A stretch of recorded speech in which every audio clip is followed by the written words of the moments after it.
If anybody's ever heard the inches don't matter, that's a lie. And Oklahoma State fans know precisely what it feels like to end up just inches short. But we have what it takes for that not to happen again. You are Locked On Oklahoma State, your daily podcast on the Oklahoma State Cowboys, part of the Locked On Podcast Network, your team every day.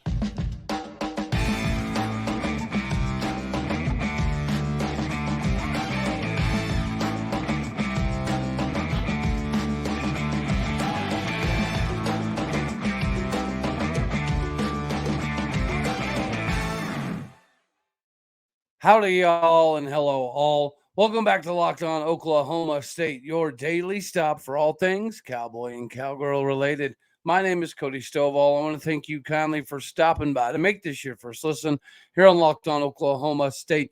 We are available, of course, on every single podcasting platform, as well as visually on YouTube. You can find me on Twitter at AllDayOState. I want to thank you very much for stopping in today. To make this your first listen, you could be anywhere. I love that you are, in fact, here. All right. So we all know that when you think about some of the greatest running backs in the history of Oklahoma State, obviously Barry Sanders is going to be thought of. Thurman Thomas is going to be thought of. You could even reach back and think of a David Thompson or a Kendall Hunter or a Chuba Hubbard or a Jalen Warren and even Justice Hill, right? And all of these guys had phenomenal numbers, but some of them did it with not very good offensive lines. We have talked about this O-line being different. This O-line finally having a two deep all the way across the board. So let's talk a little bit about what that means. Right? What are we seeing right now in the two deep, and what do we think that it'll end up meaning by the time the season rolls around? So I want to take this back. I think this is the best O-line we've had in at least 6-7 years, but I think we can easily trace back to, so let's say 2018, 2019, 2018, we averaged 4.3 yards a carry with Justice Hill and Chuba Hubbard. Fast forward to 2019, everybody remembers 2019. That was Chuba Hubbard's big-time breakout season. That was the year that Chuba Hubbard decided to go on ahead and rush for 2,094 yards. So you can probably guess that in doing that, we rushed for over 4.8 yards a carry. We rushed for 5.3 yards a carry in just 2019. Guys, we averaged 229 yards rushing a game. If we can even get close, to that level of production, the season is going to be amazing. And I don't see why we can't. I don't see why we cannot get to that level. Because, yeah, Chuba Hubbard rushed for 2,000 yards. But, L.D. Brown was always having some injuries here and there. So it's not exactly like he was a very reliable source. DeAndre Glass was very, very young. We used Desmond Jackson a decent amount, but not really, an integral part of the running game. And when you think of that offensive line, Hunter Anthony didn't end up staying, right? That was when Cole Birmingham was a baby-faced freshman. Bryce Bray, big-time get, or at least we thought, from Bixby, Oklahoma. Now is at Tulsa.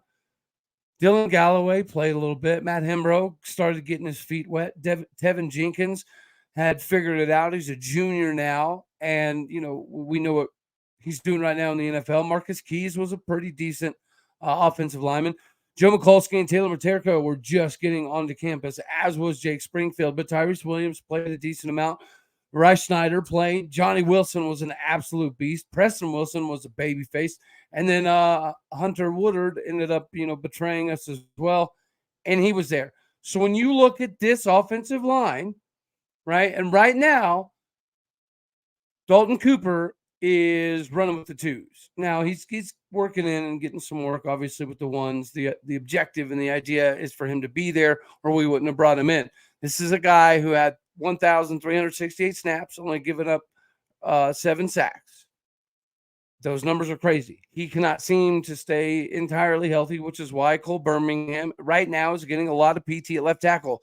I'm fine with it because word is he looks really, really good there. He does.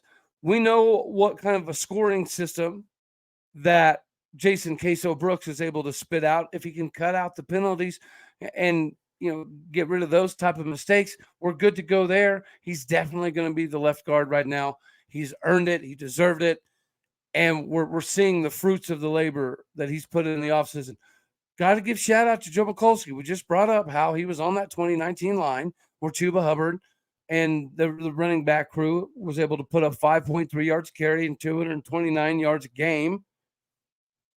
This is his, and he sees that moment. Jacoby Sanders is pushing for PT at the center spot. So not only is it good to see that, he's taken that spot, but to have Austin Kweki go from tackle to center and secure that spot as the number 2 guy, it gives Jacoby Sanders a little bit of time to use that frame to his advantage while he learns a little bit more about the game.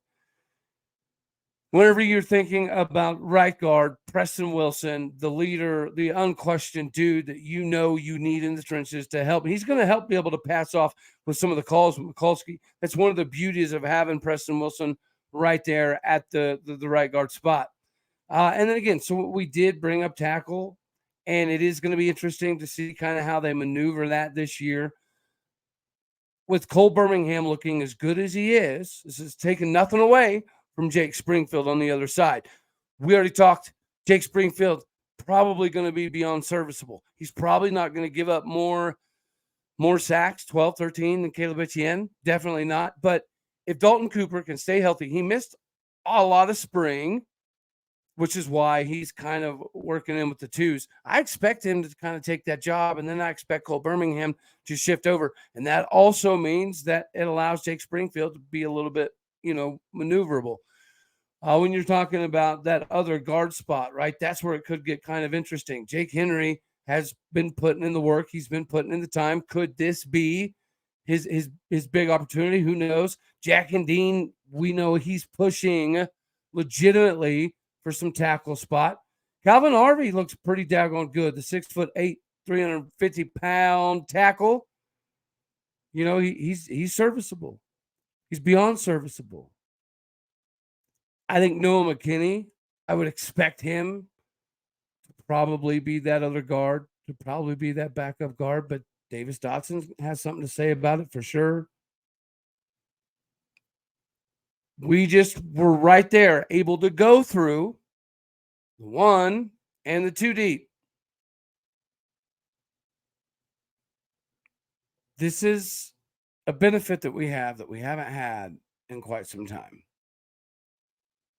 Jared Henry is going to be able to kind of, grow into a nice role. I think Evan Bax actually will be able to contribute.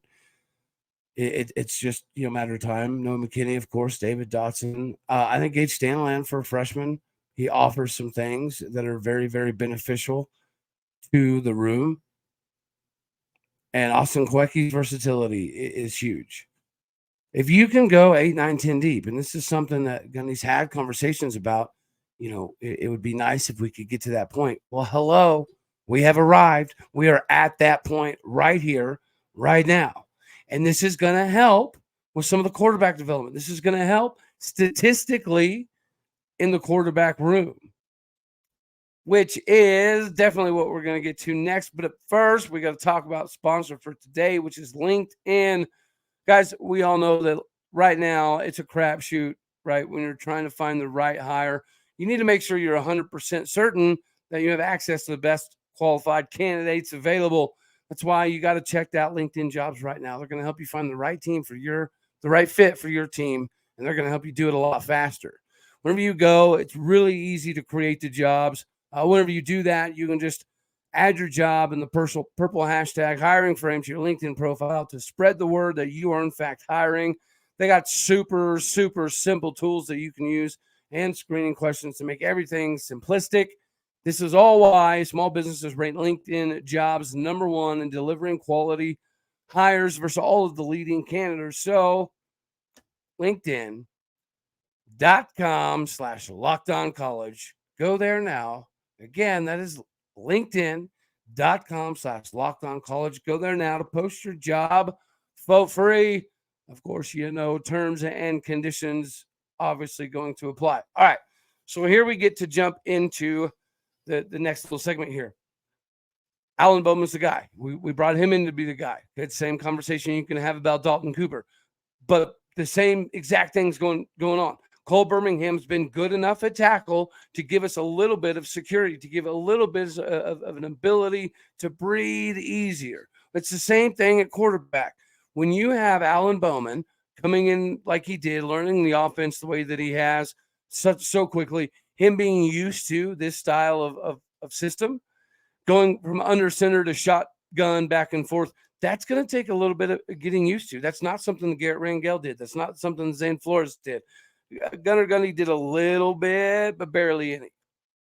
So the only guy on the team that's very familiar with the system that we're going to be running now is the guy that's likely to be under center. But this is the gauntlet of a conference. Garrett Rangel needs to be ready, and all signs indicate that he is. If we had to go with Garrett Rangel right here, right now, I don't think that there's a huge difference, right?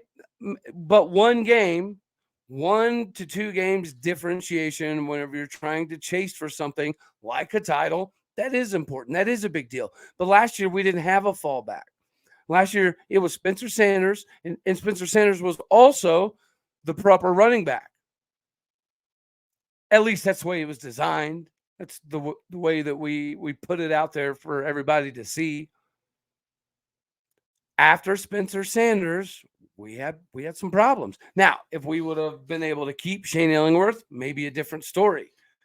We all liked what we saw out of Shane when he was young. Didn't really do anything whenever he went over to Nevada, so maybe it wasn't going to work out. But nonetheless, it put us in a position to have to play Garrett Rangel too early, have to play Gunnar Gundy too early. I think Gunnar Gundy was likely the guy that we should have went with when available last season. Guys, Gunnar Gundy is way better than people realize. I know you've heard me say it, so I don't need to beat this dead horse, but he's not bad. Gunnar Gundy's a Division I quarterback. Is he a Division I at quite this level? All right. Don't know. But if we have some issues like we did last season, and God forbid Alan Bowman has some injuries, which has been his Achilles heel his entire time in college. When he's healthy and he's ready to rock and roll, we know what he can do. We've all seen it. Everybody in the country has seen it. He's the only quarterback right now in the Big 12 that's a Big 12 quarterback that's thrown for over 600 yards in a game. That's something. Alan Bowman does offer a lot. That's why Alan Bowman's the guy. But unlike last season, if we got to go to Garrett Rangel, okay, sweet. It's primarily because of this line. And again, we went through some of the 2018, 2019 offensive linemen compared to some of the guys now. When you talk about this, other than your Tevin Jenkins, I don't understand why people can be down. Now, have we shown everything we can do on the O-line? Probably not. We're about to. And then you have Elijah Collins, who almost had 1,000 yards at Michigan State. Ollie Gordon is a certified guy, and he looked great the other day. It's nice to see, Nick Martin getting as much pub as he is, getting as much PT as he is, making big hits. We're having some of the guys in the defense get pretty used to interceptions right now. Not that there's an overabundance of them, but you're seeing guys just get it. They understand it quicker. They're getting to the ball quicker. They're getting to spots quicker. They're deceiving the wide receivers. The wide receivers trying to set down in the zone and trying to cheat a little bit to one side or the other. The linebackers are making them pay. The safeties are drawing wide receivers in to kind of help manipulate the routes that they need them to run, to put them on the lines that they need them to be on, to pass it off to the other guys. Spacing's important. Eye discipline's important. But in order to make it all work, you got to have the athleticism to pull it off. We do. It's a track meet out there. We talked about already how the linebackers have been a big, big, big surprise. Not that they weren't going to be good, but we've got some depth behind the good. It's not just Nick Martin. It can also be a Gabe Brown. It can also be a Donovan Stevens. Same with safety. Guys, I'm fired up. I'm pumped up. I know you can see it. I know you're starting to feel it. Make sure that you hammer the over and do it before people start to realize what is cooking in Stillwater. It's amazing to think that not too long ago, the Big 12 was in a precarious position. Now the Big 12's in a position of strength. We know that it's big for whomever capitalizes this year. This is a big time for Gundy. It's a big moment for Gundy. I think that we're going to be in pretty good hands. But you never know. You never know these days. You never know anymore. All right. So the last thing we probably need to hit on here is the coaches poll. Now, it's not a big surprise that we're not on it. I don't think anybody's going to be hooting and hollering that we're not in this one. Yes, it does matter. It's a little bit blown out of proportion this early on, of course. But if you start in the top 25 right away and you don't lose, you're naturally going to climb pretty daggone quick. If you start in the top 15 and you got a cupcake schedule for the first 6-7 weeks of the season, you're going to have an opportunity to creep in the top 7, top 6, top 5. And if you do that, if you're in the top 5 and then you drop a game, against another ranked team, you don't move as much. So again, it does matter. The preseason, these rankings right here, they're slightly insignificant in the broad scheme of things. And you do see teams that come outside of the top 25 every single year. Okay. So again, I'm not trying to blow it out of proportion, but I hate the idea of when people say it doesn't matter at all. It does. It gives you an easier road to stay ranked if you start that way. It's a fact of life. All right. So guess who is number 1? Of course, it's going to be Georgia. Thank you, USA Today. There's going to be some surprises, right? Well, Michigan's number 2. I don't know that that's that big of a surprise.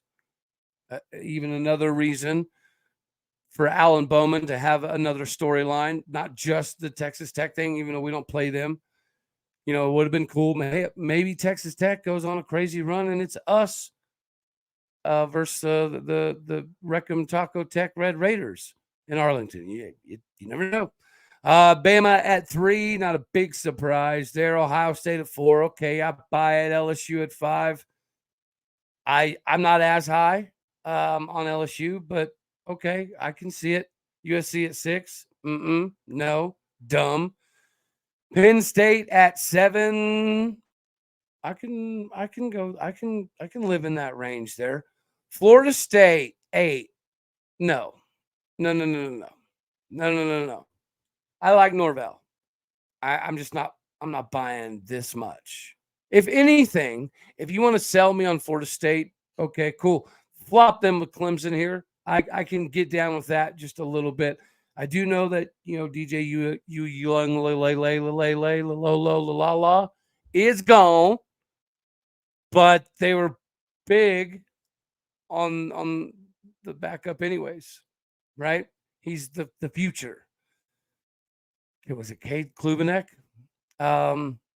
Let's see. Then you got Tennessee at 10. Tennessee at 10. Yeah. All right. I can buy that. Washington 11. Nope. Wouldn't do it. Texas 12. No. Too high. They haven't done anything. Make them earn something sometime, somewhere. See, this is what I'm talking about. Texas likely is going to, they get this 12th spot. They're not going to have to do very much whatsoever to hop in the top 10. Clearly, people are going to be wanting and waiting and wishing for the time that they can do so. This is why these rankings do, in fact, matter even early, because you get stupid, ridiculous stuff like this, which gives Texas some buffer for their bull honky. It does. Notre Dame at 13, I'd put them above Washington and Texas all day, every day. Utah, as much shade as I like to throw at their fan base because they don't know how to talk, I put Utah above Washington for sure, above Texas for sure. I probably put them above Notre Dame for sure. Oregon right there, 15. Yeah, I'm cool with that. I put Oregon above Washington. I put Oregon above Texas. I don't know if I'd put Oregon above Notre Dame. Yeah, that would get a little dicey for me. TCU at 16. Okay, I can live with that. It's almost like this is lazy, right? Because they put two conference mates back to back quite a bit. Because right here, you see it again. You got TCU at 16. I can live with it. They're not going to fall back as far as some people are trying to put out there. K-State 17. Yes, I'm cool with that. Could they be a little bit higher? Sure. But it's Big 12 country. We got to earn it. I can get that too. Oregon State at 18. I think it's cool that they're not bad. And they do play in a conference that's going to afford them at least some games that are guaranteed W's. So I don't hate it per se. I find it funny them being above OU. Should OU even be on this list after their season last year? Probably not. Honestly, you can't just chalk up recruiting to automatic thrown on the rankings, but they do it with Texas. So I guess why not do it with OU? North Carolina 20, cool with that. Wisconsin 21, cool with that. Ole Miss 22, yeah, I can get down with that. Tulane 23, I can get down with that too. Texas Taco Recum Tech at 24, yes, baby, I'd even put them higher. I think Texas Tech could probably swing in that 20 range for me, pretty easily. Texas A&M at 25, nope, don't see it, don't agree with it, kind of dumb. You got Baylor just kind of falling out there of the top 30 at number 33. Our Oklahoma State Cowboys with 12 votes got number 43 in America. South Alabama is number 46 in the country, and I think that's probably pretty accurate for them. It's probably pretty fair. They're going to be good. They're loaded with D1 talent. Don't think they could beat us, but it'll be a game. Houston, number 53, BYU, 54, KU, number 57. And that kind of lines it out. You don't see a lot of, Big 12 flavor up top. You do see your traditional OU and Texas stuff just because it has to be there. It's like a cardinal sin to not do it, so it just gets done that away. Whatever. It is what it is. It is what it is. But, all righty, y'all.